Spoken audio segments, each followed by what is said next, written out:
Kawawa. Alam mo, Kawawa yung... walang kanina, kausap ko si General Marbil.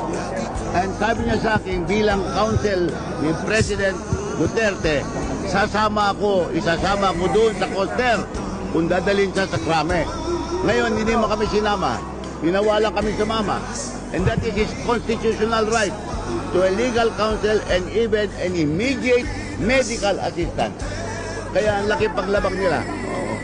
At ginawa lang niya ang trabaho niya para sa bayan.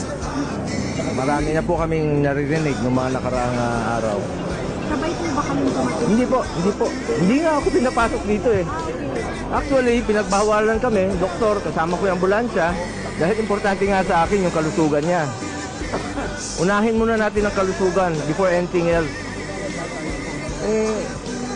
Binawi yung pass namin. Hindi kami pinapasok.